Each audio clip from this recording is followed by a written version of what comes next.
Hello everyone. Today I'm going to tell you some stories about cheating. Let's get started. The first story.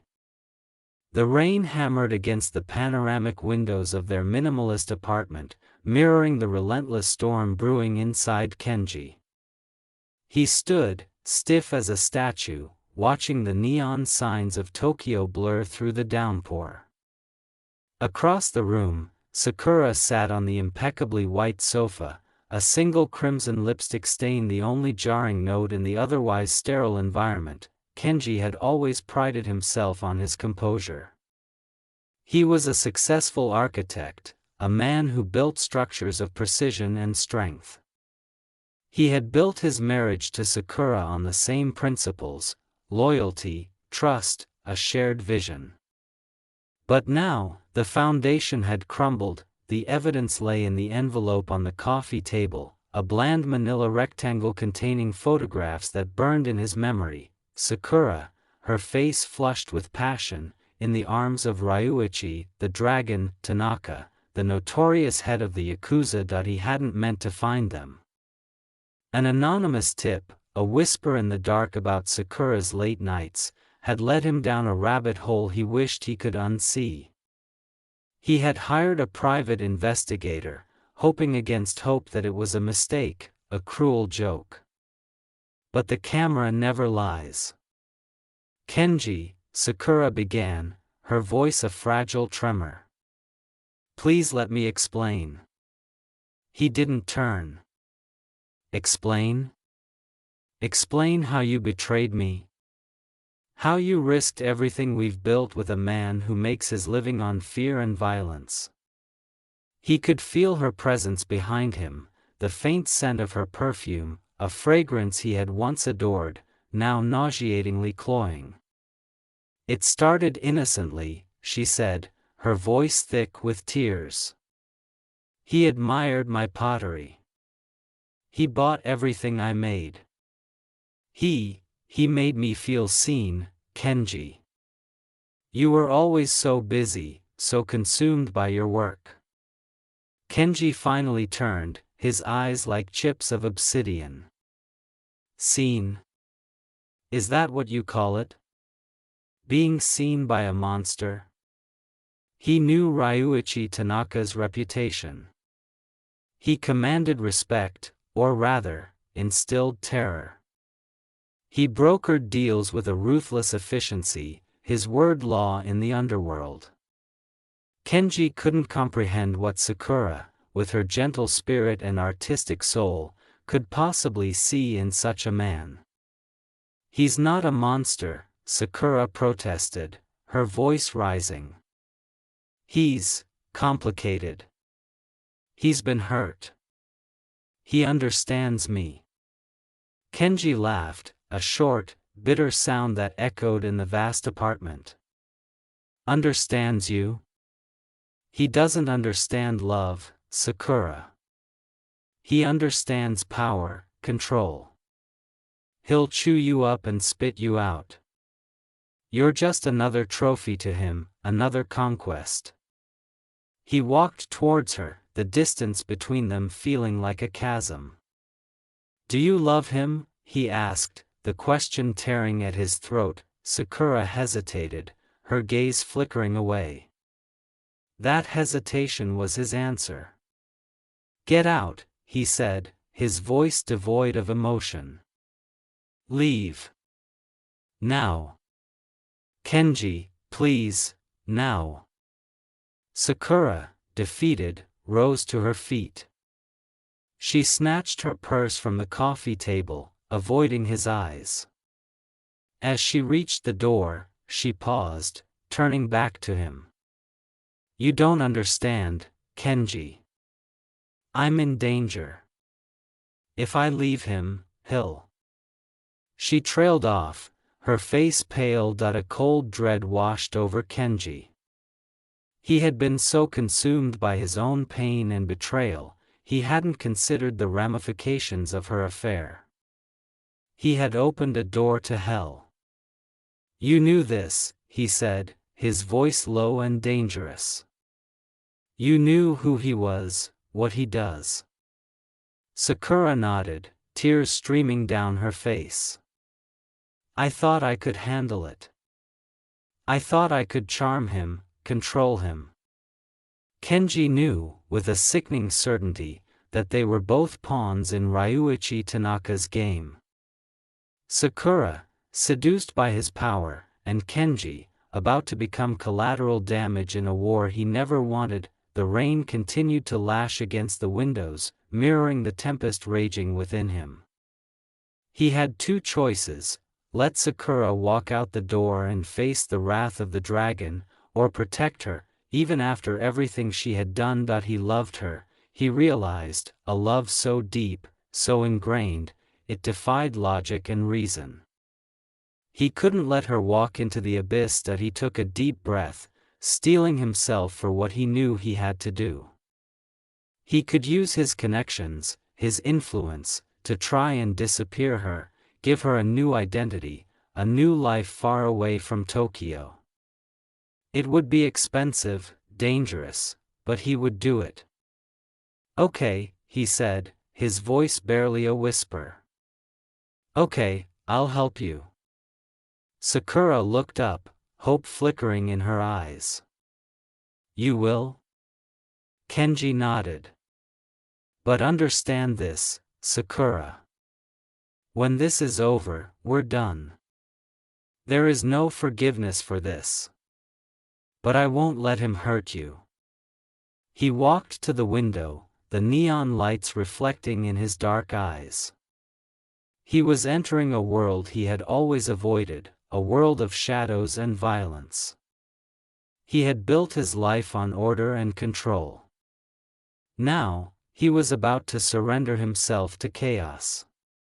He was about to go to war with the dragon. The second story.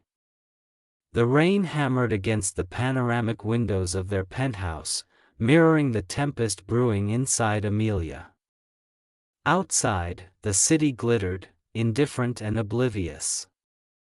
Inside, the air thrummed with a silence thicker than the velvet drapes. She'd found the receipt tucked inside his wallet, a flimsy slip of paper that had shredded the comfortable fabric of their life. The Grand Azure Hotel, room service, champagne and strawberries. Underneath, in David's familiar scrawl, Happy Anniversary, Darling. Their anniversary was 3 months away. The Grand Azure. Where Chloe worked, Chloe. Her best friend since college. Chloe, the one who'd held her hand through David's proposal. Chloe, the one who always knew how to make her laugh. Chloe, the hotel administrator who'd snagged them the best rates for their honeymoon. Suspicion, once a tiny seed, had blossomed into a monstrous, thorny vine, choking the joy from her heart. She hadn't confronted David yet. She needed proof, she told herself, though in reality, she feared the confirmation more than the doubt. David walked in, his tie loosened, his handsome face lined with fatigue. He forced a smile. Rough day. Traffic was a nightmare. Amelia met his eyes, the storm inside her carefully masked. Mine was fine. I had lunch with Chloe. His smile faltered, just for a fraction of a second, but Amelia caught it. It was enough. Oh. How is she? He asked, too casually, too quickly. She's good, Amelia said, her voice dangerously level. She mentioned the hotel's been busy. Especially the honeymoon suites. He didn't react, just busied himself pouring a drink. But she saw the way his hand trembled. For days, Amelia played the role of the unsuspecting wife.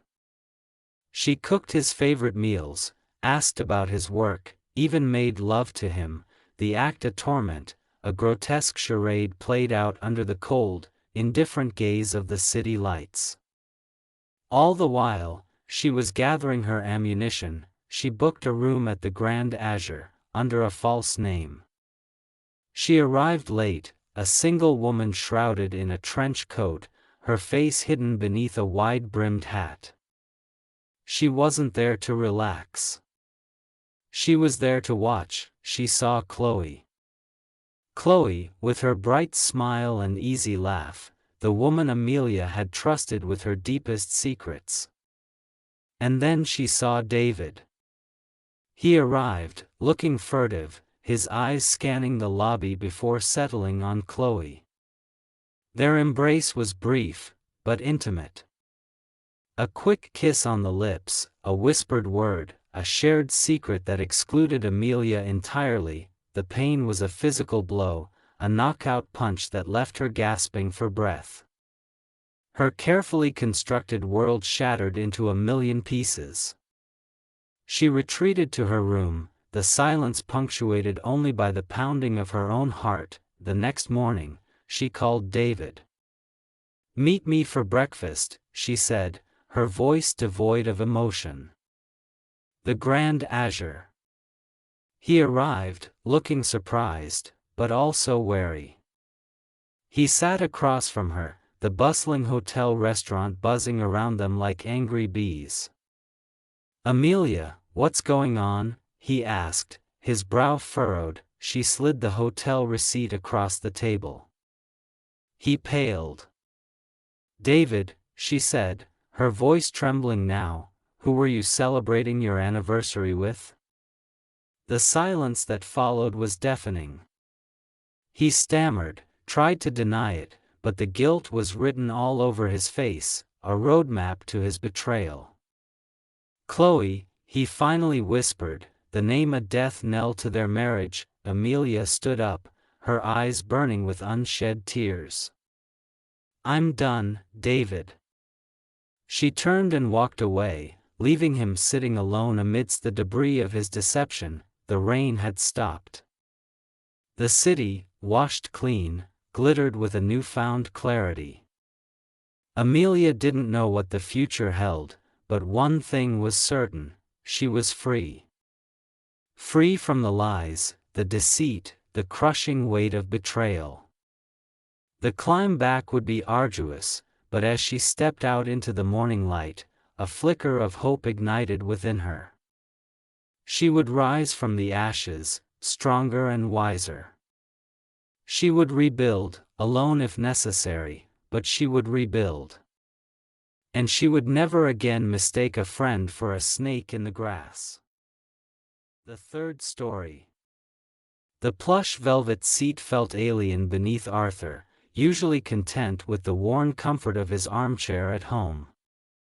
The pre-movie trailers flashed across the giant screen, bombarding him with images he wasn't really seeing. Beside him, Sarah, his wife of 15 years, munched happily on popcorn, her eyes alight with anticipation. Tonight was supposed to be a date night, a chance to reconnect after a particularly stressful month. So why did his palms feel slick with sweat? He glanced sideways at Sarah. The soft glow of the screen illuminated the fine lines around her eyes, lines earned through laughter and worry, lines he loved. He pictured those same lines etched deeper with sorrow, the ghost of a smile replaced by a constant, haunted frown. He hated himself in that moment, a potent cocktail of guilt and inexplicable, selfish desire churning in his gut. The blonde hadn't been planned. Not even remotely. He'd been waiting in line for concessions, the smell of buttery popcorn clinging to the air, when she brushed past him. A quick apology, a flash of bright, almost childlike blue eyes, and then, a shared laugh over the outrageous price of the soda. One thing led to another, a whispered conversation in the darkened theater lobby, a daredevil suggestion to sneak into the back row of the crowded cinema. He knew it was wrong. Desperately, catastrophically wrong. Yet, the thrill of the forbidden, the electric surge of a new and dangerous experience, had overwhelmed him. The film unspoled before them, a cacophony of explosions and dramatic pronouncements, but Arthur registered none of it. He was lost in the intoxicating whirlwind of the blonde's presence, the fleeting touches, the stolen kisses in the darkness. He couldn't even recall her name. It was a blur of perfume, soft skin, and the gnawing awareness that he was dismantling everything he held dear. Now, under the pretense of enjoying the movie, he avoided Sarah's gaze. He felt like an imposter, sitting beside the woman he vowed to love and cherish, a vow he'd so carelessly broken. The movie ended. As the lights came up, Sarah stretched and yawned. "That was surprisingly good," she exclaimed, her voice full of genuine enthusiasm. "We should see more movies together." Arthur swallowed hard. "Yeah," he croaked, the single word tasting like ash in his mouth. They walked out of the theater, hand in hand, into the cool night air. He desperately wanted to confess, to unburden himself of the suffocating guilt that threatened to crush him. But the words wouldn't come. The fear of shattering Sarah's trust, of inflicting that pain on her, paralyzed him. He saw her face reflected in the brightly lit shop windows they passed, her expression serene, trusting. He imagined the devastation that awaited her if she ever found out. The image was so vivid, so agonizing, that he almost stumbled. That night, lying in bed beside Sarah, he couldn't sleep. He stared at the ceiling, the shadows playing tricks on his exhausted eyes. The face of the blonde, a fleeting memory, was replaced by the clear, unwavering gaze of his wife. He knew he had a choice to make. He could bury the secret, live a lie, and hope that the truth never surfaced. Or he could confront his actions, face the consequences, and pray that Sarah could somehow, someday, forgive him. The weight of his decision pressed down on him, heavy and suffocating. He knew that whatever he chose, life would never be the same again. He had irrevocably altered the course of their lives, all for a moment of fleeting, foolish pleasure in a darkened movie theater. And now, he had to live with the consequences. The real movie, he realized, was just about to begin. This time, there would be no hiding in the dark. The fourth story.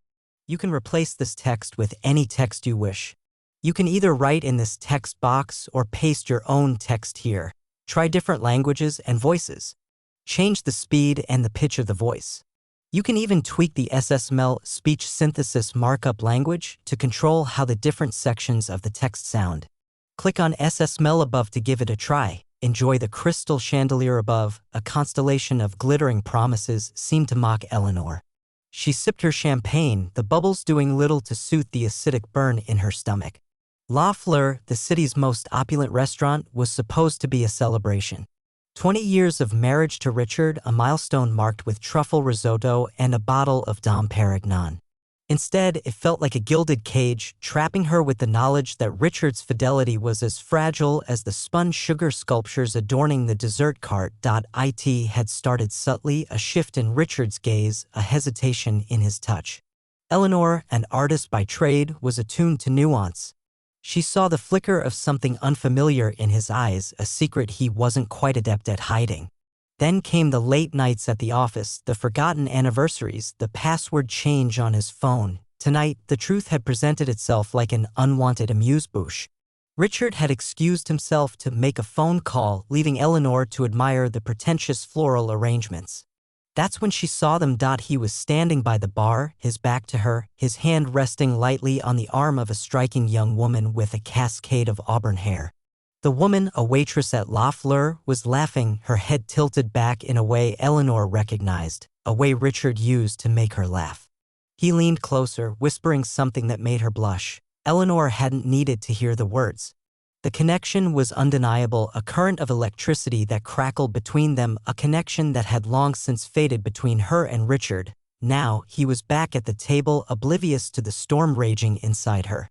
He was talking about quarterly profits, about the tedious office politics, his voice a monotonous drone against the backdrop of hushed conversations and clinking silverware. Eleanor listened, pretending to be engaged, cataloging every detail of the restaurant, etching them into her memory, the plush velvet seating, the intricate frescoes depicting scenes of pastoral bliss, the forced smiles of the other diners. She needed something to hold onto, something to distract her from the crushing weight of betrayal. So, Richard said, finally pausing for breath. "What do you think, darling? Shall we order dessert?" Eleanor looked at him, truly looked at him, and saw a man she barely recognized. The confident, ambitious Richard she had fallen in love with had morphed into someone smaller, guarded, almost pathetic in his attempts to maintain the facade of a happy marriage. "I think," she said, her voice surprisingly steady, "I'll pass on dessert." She didn't yell, didn't weep, didn't even raise her voice. She simply stood up, her movements deliberate and graceful. Richard stared at her, confusion clouding his features. "Eleanor? What's wrong?" She reached into her purse and took out a small, intricately carved wooden bird, a trinket she had bought on their honeymoon. She placed it on the table next to Richard's wine glass. "Consider this a parting gift," she said, her gaze locking with his. "I'm leaving." She turned and walked away, her head held high. The other diners barely noticed, their attention absorbed by their own opulent meals and fabricated conversations. As Eleanor walked out of La Fleur, leaving behind 20 years of marriage and the shattered remnants of her dreams, she felt a strange sense of liberation. The crystal chandelier no longer mocked her. It illuminated her path, a path that led away from the gilded cage and into an unknown future. She didn't know where she was going or what she would do. But she knew one thing, she was finally free. And as she walked, she could almost hear the faint echo of laughter, the laughter of a woman who had found her voice, a woman who was finally ready to paint her own masterpiece. The auburn-haired waitress might have won Richard, but Eleanor had won herself. And that, she realized, was a victory worth more than all the truffle risotto in the world. Using text-to-speech. The fifth story. The rain hammered against the panoramic windows of their minimalist apartment, a relentless rhythm mirroring the turmoil in Amelia's chest. Outside, the city glittered, a tapestry of lights she usually found comforting. Tonight, it felt like a mocking reminder of the life she'd carefully constructed, a life she was now meticulously dismantling. Brick by painful brick, her husband, David, was a good man, kind, patient, brilliant, a brilliant, absent man, lost in the labyrinthine corridors of his mind, forever chasing the next scientific breakthrough. He was on the cusp of greatness, everyone said. He was going to change the world with his bio-integrated implants. He was going to be a legend. And Amelia? She was going to be left behind. That's how it started. Anyway, the gnawing feeling of being invisible, of being a spectator in her own life. David saw her, but he didn't see her. He loved her. She knew, but his love was a quiet hum, drowned out by the whirring of his inventions. Then came Elias. He was David's protégé, a young, disarmingly handsome man with a mind that crackled with its own peculiar brand of genius. While David was focused on the macro, the revolutionary potential of his creations, Elias saw the micro, the elegant intricacies of the design. He saw Amelia too. He saw her loneliness, her quiet despair.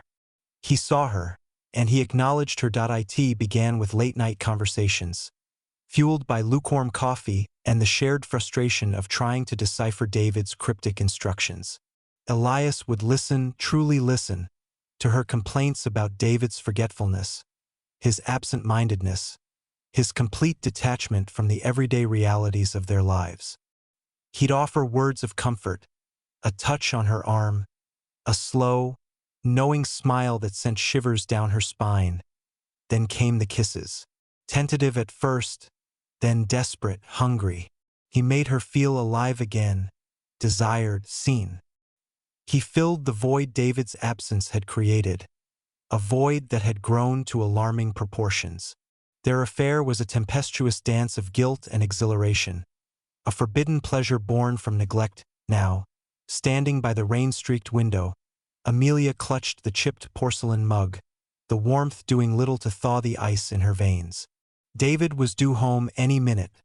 Returning from a conference where he'd been lauded as a visionary, she had to tell him. She couldn't live with the lie any longer. The weight of it was crushing her. The click of the lock echoed through the apartment. David stood in the doorway, his face etched with exhaustion but his eyes still twinkling with the electric energy of his mind. He held a small, intricately crafted device, a prototype, she guessed. "Darling, you won't believe it," he said, his voice brimming with excitement. "They were so impressed. They think this could be the one, Amelia, the one that changes everything." He approached her, oblivious, radiating a childlike enthusiasm that used to charm her. Now, it just amplified her guilt. "I have to tell you something," she finally choked out, her voice trembling. He paused, his brow furrowing slightly. "What is it, love? You seem troubled." She took a deep breath, forcing herself to meet his gaze. "It's about Elias." Before she could utter the words, the apartment door swung open again, revealing Elias, his face ashen. He was clutching his chest, gasping for air. "David," he wheezed, his voice strained. "The implant? It's malfunctioning. Something's wrong." David rushed to his side, expertly assessing Elias's condition. He barked instructions, his scientific detachment kicking in, his husbandly concerns momentarily forgotten. "Amelia, get the diagnostic kit. It's in the lab." As Amelia moved, a wave of nausea washed over her. Elias's implant. David had been testing a new, experimental version. A version that allowed him to monitor Elias's brain activity in real time. A version that could potentially reveal everything. The rain continued to batter the windows, a relentless soundtrack to the unfolding drama. As she grabbed the kit, Amelia realized that her confession, her act of rebellion, had been preempted by a twisted stroke of irony. David might not have heard the words of her betrayal, but his own creation was about to expose her in the most brutal and undeniable way possible. She had cheated on her husband with a genius inventor. Now, the inventor's genius was about to become her executioner. The price of freedom, she realized, was far steeper than she ever imagined. The sixth story. The rain was a relentless drumbeat against the windows of their cozy suburban home, mirroring the frantic rhythm in Clara's chest. Liam was late. Again. He blamed work, a last-minute client meeting, the usual excuses that had become worn thin like an old rug tread on too many times. She stirred a forgotten cup of tea, the lukewarm liquid a bitter metaphor for the state of their marriage. 5 years. 5 years they carved out a life together, filled with shared dreams of children, a garden bursting with roses, and quiet evenings hand in hand. Now, the roses were overgrown, the dreams felt distant, and Liam's hand hadn't held hers with genuine warmth in months. Tonight, the excuse felt particularly flimsy. The client meeting. On a Friday. At the Golden Mug, a dive bar Liam swore he wouldn't be caught dead in, let alone conduct business. Clara didn't believe him, but she waited, anchored by the ghost of a love that had once felt unbreakable. Meanwhile, at the Golden Mug, the air was thick with stale beer and regret. Liam sat slumped on a stool, nursing a whiskey that burned a hollow path down his throat. The flashing neon sign cast an unholy glow on his face, highlighting the weariness etched around his eyes. He hadn't planned it. He'd just been lonely. The silence at home had become deafening, the unspoken accusations heavier than any shouted argument. He told himself he just needed a drink, a distraction, and then there was Daisy. Daisy, the barmaid with the bright red lipstick and a smile that could melt Arctic ice. She'd listened. Really listened. To his woes about work, the pressure, the feeling of drowning. She'd offered easy sympathy, a knowing glance, and a shot of something potent that numbed the sharp edges of his guilt point. One drink led to another, the conversation deepening, the lines blurring. Daisy's hand brushed his as she topped up his glass. Her laughter was a spark in the dim light. He'd been starving for connection, and she'd offered it packaged in a pretty face and a readily available ear. Now, staring at the condensation rings on the sticky bar, he wrestled with the memory of the past hour, the hazy details of a stolen kiss, the sharp pang of desire that had silenced his conscience. He crossed a line. He betrayed Clara. The shame was a cold stone in his stomach. He imagined Clara at home, waiting, and the image was a knife twist. He reached for his phone, his fingers trembling as he typed a message, running late. "We'll explain later." Later? Such a loaded word. Back at home, Clara saw the message. "We'll explain later." The ambiguity was a crack in the wall she desperately tried to hold together. She knew. She didn't know how, but she just knew. Driven by a sudden, overwhelming need for answers, she grabbed her coat and keys. The golden mug. It was a long shot, a foolish act of desperation. But she couldn't stay home, suffocating in the uncertainty. The bar was even worse than she imagined. The music was too loud, the air thick with smoke, and the patrons looked like they'd been chewed up and spat out by life. She scanned the room, her heart hammering against her ribs, and then she saw him. Liam. Leaning against the bar, his face illuminated by the red neon glow. He was talking to a woman, a barmaid with vibrant red lipstick. Clara's breath hitched in her throat. She couldn't hear their conversation, but she could see the way the barmaid's hand rested on his arm, the way Liam's eyes lingered on her face. The image burned into her memory, searing away the last vestiges of hope. She didn't need to hear the words. She didn't need proof. She just knew he was still her Liam, but he was also someone she didn't recognize, a stranger lost in the shadows. He was a man who was choosing someone else. Clara turned and walked out into the rain, the tears streaming down her face mingling with the downpour. The rain was no longer a drumbeat, but a mournful symphony, a lament for a love lost in the smoky haze of a dive bar, replaced by the fleeting comfort of a stranger's touch. The rose garden would stay overgrown. The children would remain just a dream. The hand-in-hand quiet evenings would never be. The marriage was over. The seventh story. The air at the 10-year reunion crackled with a familiar energy, a potent cocktail of nostalgia and nervous anticipation. For Sarah, it was mostly the latter. She'd meticulously chosen an outfit that was flattering but not overtly provocative, a subtle dance between wanting to look good and not wanting to attract unwanted attention. She was happily married, or so she thought, to David, a kind and reliable man who loved her deeply. But tonight, surrounded by echoes of her past, she felt a strange restlessness stirring within her. David, predictably, was charming everyone. He was the same affable goofball she'd fallen in love with, the guy who could diffuse any awkward silence with a well-placed joke. But tonight, his jokes felt a little predictable. His warmth a little too familiar. She found herself drifting away, drawn towards the corner where a group of people were huddled, their laughter punctuated by the clinking of glasses, and then she saw him. Liam. He hadn't changed much. The same unruly brown hair, the same mischievous glint in his eyes, the same lean build that had always made her stomach flutter in high school. They'd been close, almost something. But then life had intervened, pulling them in different directions. "Sarah," he said, his voice a low rumble that sent a shiver down her spine. He offered a hesitant smile, the years melting away as if they were still 17, standing at the lockers, breathless with unspoken feelings. They talked for hours. About their lives, their careers, their families. Liam was divorced, a father of 2, and running his own architecture firm. As the evening wore on, the conversation deepened, becoming more personal, more intimate. They reminisced about shared memories, whispered inside jokes, and admitted to the lingering feelings they'd once harbored. Sarah found herself confessing things she hadn't even admitted to herself. The monotony that had crept into her marriage, the feeling of being taken for granted, the suppressed yearning for something more. Liam listened intently, his gaze unwavering, his hand occasionally brushing against hers. Guilt gnawed at her, a persistent whisper in the back of her mind. David was just a few feet away, laughing with old friends, completely oblivious to the storm brewing inside her. But the guilt was drowned out by a stronger, more intoxicating feeling, desire. The music pulsed, the lights dimmed, and the air thickened with expectation. As the night drew to a close, Liam took her hand. "I'd love to catch up properly," he said, his voice barely a whisper above the music. She knew she shouldn't. Every fiber of her being screamed at her to run, to go back to David, to the safe and familiar comfort of her life. But the pull was too strong. The promise of something new, of something exciting, of something forbidden was too tempting to resist. Okay, she whispered back, her voice trembling. The days that followed were a dizzying blur.